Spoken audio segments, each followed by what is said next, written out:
Hello my dear students, welcome to computer science classes.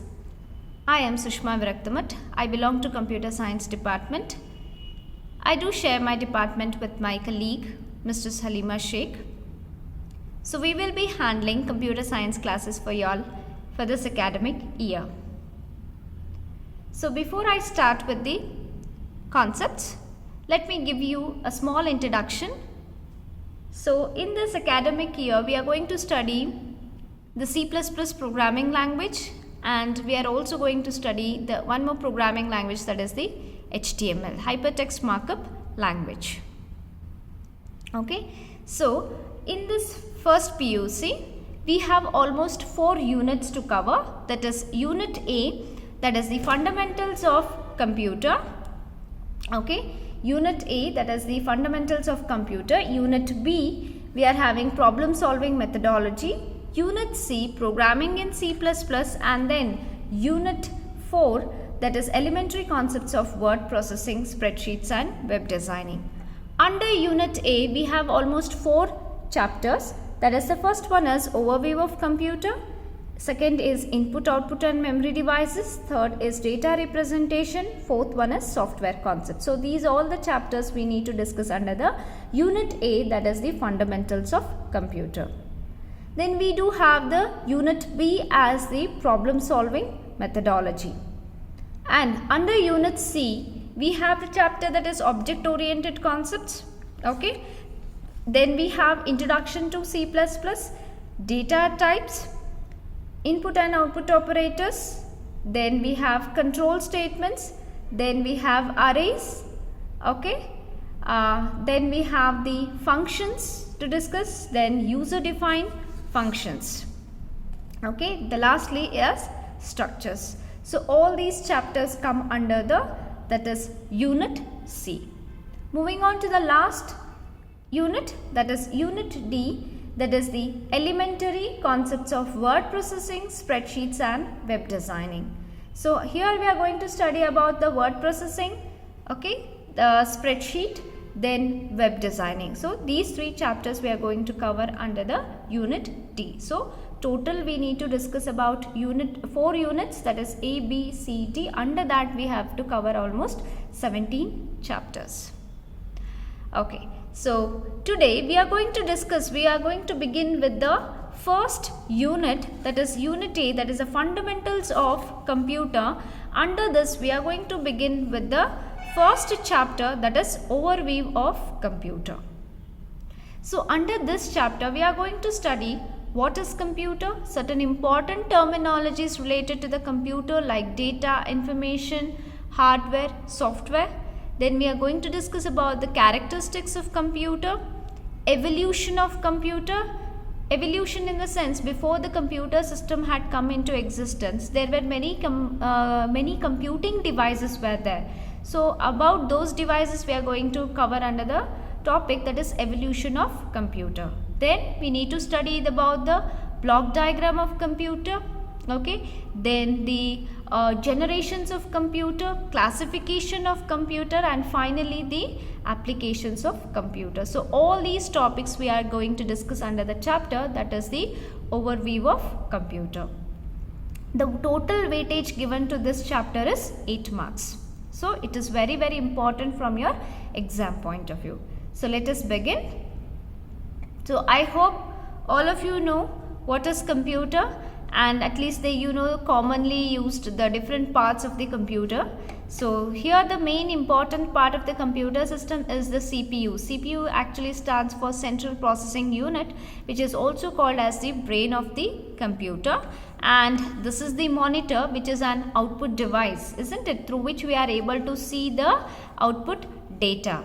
Then we have something known as the input devices like keyboards and mouse. These are called as input devices because you are able to enter certain data into the computer devices. That is why they are called as the input devices, whereas the output is to be considered as an output, whereas the monitor is to be considered as an output device. Now moving on to the what is the definition of computer? Okay, so computer is an automatic electronic machine that can store, recall and process the data. Why we call the computer as an electronic machine? Because the computer is made up of an motherboard. It is made up of an motherboard wherein it is having many of the electronic components mounted on it. Your motherboard, which is placed into the CPU, is made up of many electronic components like RAM, microprocessor, ROM chips, okay. Then we have various slots like AGP slots, PCI slots, okay, different kinds of electronic components. With the help of them, your motherboard has been designed. And as well as the computer is making use of an electricity to operate. That is the reason we call it as computer as an electronic machine. Okay, the computer will allow you to store the data. Store in the sense, suppose I'll give an example. You might have created one Word document, maybe 2 to 3 pages you have written for the day. At the end of the day, before you close, the computer will give an option to save the work what you have done. It will allow you to store your data on the computer system by giving an option known as save, so that you can use it for the later purpose or the future purpose. Then it will allow you to recall the data. Recall in the sense, maybe you have created you have created a document maybe from in a previous week or past week or the 2 to 3 days before you have created a certain Word document.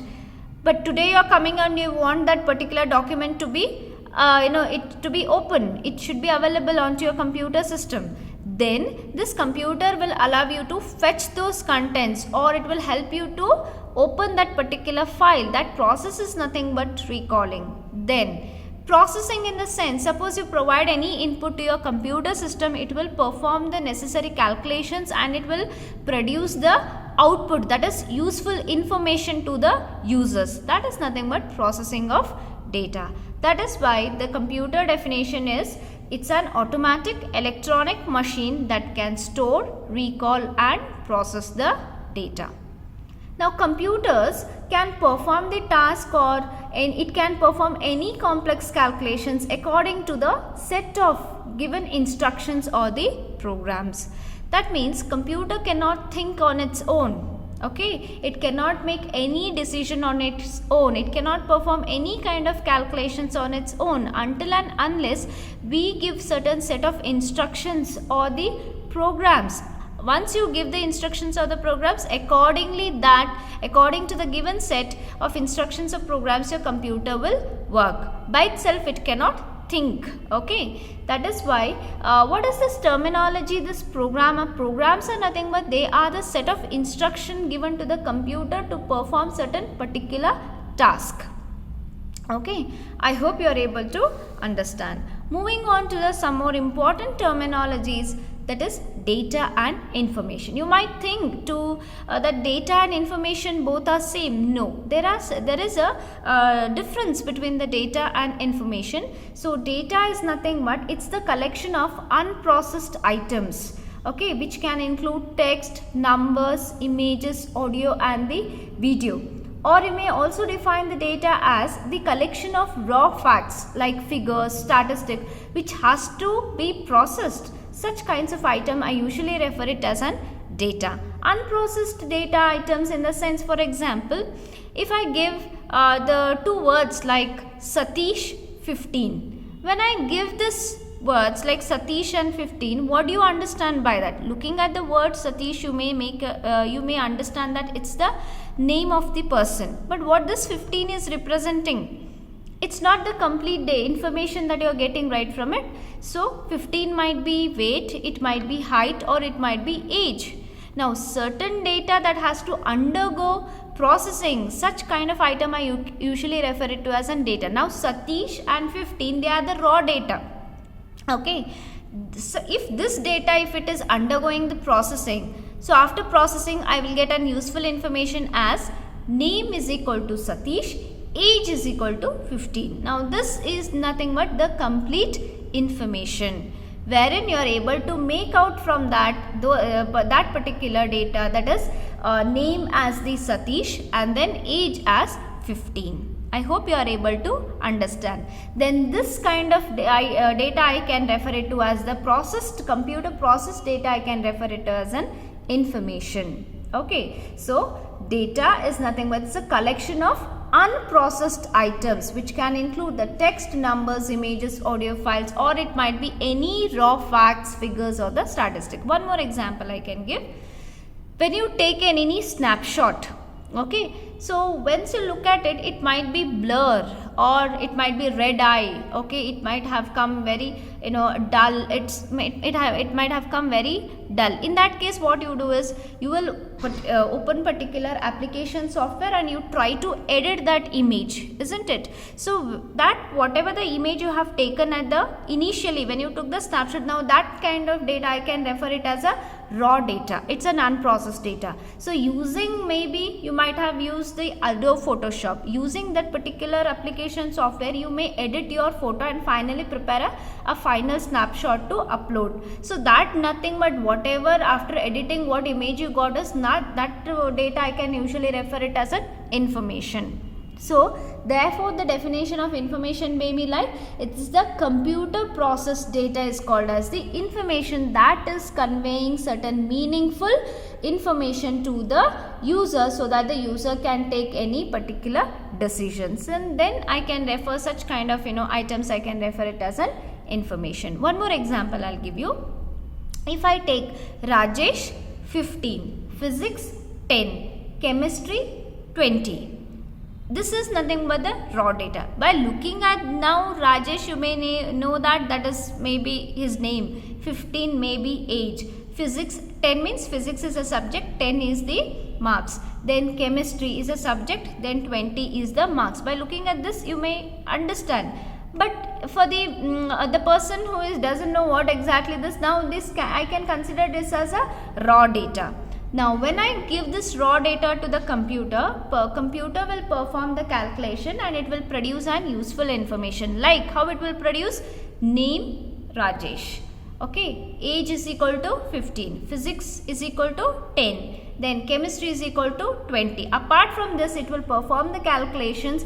Total it will give me as 30 and it will also calculate the average. Average is 15, average of those two subjects, that will be 50. So looking at the total and average, it is helping the user to make certain decision, isn't it? Then such kind of items I can usually refer it as an information. So the definition of data is nothing but it is the collection of unprocessed items, okay, whereas the information is nothing but the computer processed data is called as the information. I hope you are able to make the difference between what is data and the information. Before I move on to the next concepts, I would like to show you the slide wherein it includes the definition which I have discussed now. So please go through the slide so that you can clearly understand the definition. Okay, moving on to the next definition. Important definition is the hardware and the software. Usually our computer system work through the interaction between the hardware and the software. So this computer usually work through the interaction between hardware and software. How it is? So these are all the hardware parts of the computer: CPU, monitor, okay, mouse and the keyboard.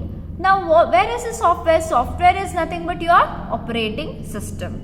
Okay, operating system is an example for the system software. So usually computer will work by the having an interaction between this hardware plus as well as the software. Then what might be the definition of the hardware?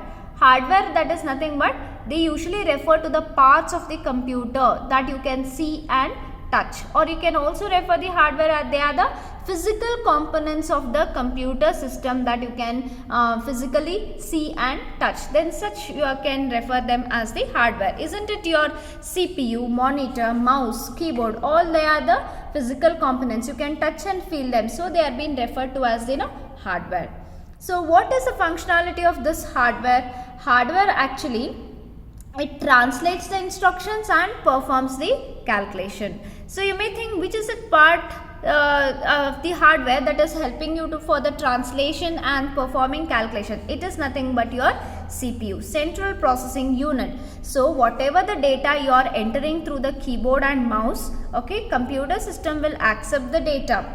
Okay, but your CPU will translate the data, because the computer cannot understand the high level language like English level language. It cannot understand. The computer can understand only the machine level language, which is in the form of binary, that is in the form of zeros and ones. Only this language, the machine, zeros and ones, it can understand. It cannot understand any high level languages. So this what happens, the CPU, central processing unit, which is one of the hardware device, it will translate that instructions into the binary form and then perform the necessary calculation, and then it will produce that, after processing, it will produce the data as the output through the output devices. So the main functionality of the hardware is it will translate the instructions and performs the calculations. Okay.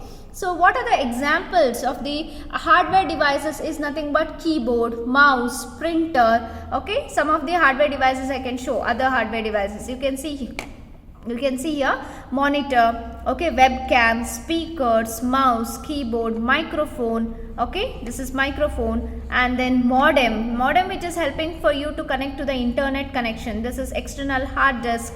Okay, you have the card reader if you are having SD card. Okay, so through the help of card reader, you can copy and paste the contents from, you can move the contents from one device to the another. Then we have the USB flash drive, that's your pen drive. Then we have scanner, printer. So all these are some of the commonly used hardware device. So in examination, when they ask what is hardware, write the definition that it refers to the parts of the computer that you can see and touch. And then you need to write the function, then you need to give an example, any example. Among these, any one, you can just name the keyboard, mouse, any one you can quote the example. Moving on to the next one, what is, so before moving on to the software, I just go through this slide so that you can clearly understand. So this is what you have to write when they ask for 1 marks question, what is hardware. Moving on to the next one, what is the software? Software, nothing but they are the programs. They are the set of instructions or the programs that tell the hardware what to do. As I said, that operating system is one of the software. Say when a computer system when you on a computer system, first the operating system will get loaded into the computer memory.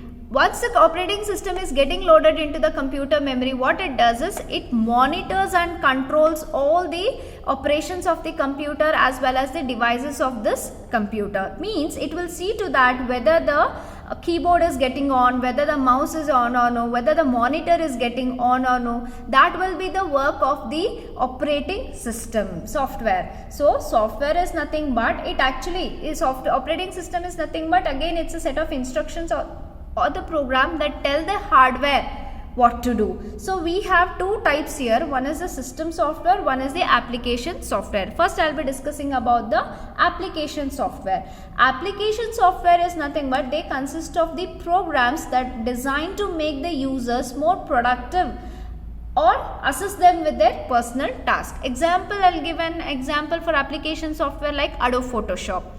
Adobe Photoshop is an application software that is helping the user in order to fulfill their personal task. Editing, when you take the snapshot, obviously through the help of Adobe Photoshop you may edit that image and then you may create a final image in order to upload, isn't it? Now isn't it you are doing the editing process for your own personal task? So any software that is helping the users to accomplish their personal tasks, and then such kind of software I usually refer it as application software. Apart from this Adobe Photoshop, we have many like Chrome. Okay, Google Chrome is one again an application software because it is helping the users to surf the internet, okay, or to browse the internet, isn't it? That is helping the users to accomplish their task. Apart from this, we have the MS Word. Okay, we have the MS Word. So it is helping the users to have the documentation purpose. We have MS Excel, that is spreadsheet, that is helping the users to perform the calculations. We have MS PowerPoint, that is helping the users to prepare the PPT. Okay, so application software, they are the programs that helps the users to accomplish their personal tasks. In such kinds of application, such kinds of software, we say that they are the application software. I hope you are able to understand. Moving on to the next one is the system software. System software, they consist of the programs that actually controls or maintains the operations of the computer and its devices. As I said, operating system, when you on the computer system, operating system will get loaded into the computer memory. Meanwhile, it will go under the self test, okay, or the self check. When it undergoes the self check, this operating system will make sure that the external or the peripheral devices of the computer systems are being getting on. That means it is monitoring the operations of computers as well as its devices, whether they are working properly or no. That is the job of the system software. So the examples for the system software is the operating system. What are the different operating systems? We have Unix, Linux, MS-DOS, we have Windows Vista, we have Windows XP, okay, Windows 8, Windows 10. So all are the different operating systems are the examples for the system software. This system software actually serves as an interface between the user, application software as well as the computer hardware. Now, if I want to open the Adobe Photoshop, okay, if I want to open the Adobe Photoshop application software, then for what exactly I am doing? Through the hardware device, I am the user, okay, through the hardware devices, I am actually owning through the operating system, I am opening an application software known as Adobe Photoshop. Without the operating system, can I be able to open the application software like Adobe or Chrome or MS Document, Word, different kinds of application? Can I open it? No, right? That is why this operating system is an example for the system software. So this system software is acting as an interface between the user, the computer hardware as well as the application software. So a user is using the computer hardware. Through the mouse, I am able to open the particular application software with the help of the operating system. That's why this system software is acting as an interface between the user, application software and the computer's hardware. Students, I hope the concepts are very much clear to you. Okay, so this was the definition of the software. Okay, so we have two categories, one is the system software and the application software. So this is the definition of the system software. So usually an important question is, what is software? Mention the different types of software they'll be asking. You need to just write the definition of software, mention the different types. Or sometimes they may ask you what is software and explain the different types of software. Then you need to clearly explain about what is application software, give the example, what is system software, and then give the examples. Okay, students, I hope you are able to clearly understand the concept. Okay, then notes will be provided for you. Watch the video again, okay, clearly understand the topics. Thank you, students. We will meet you in the next video.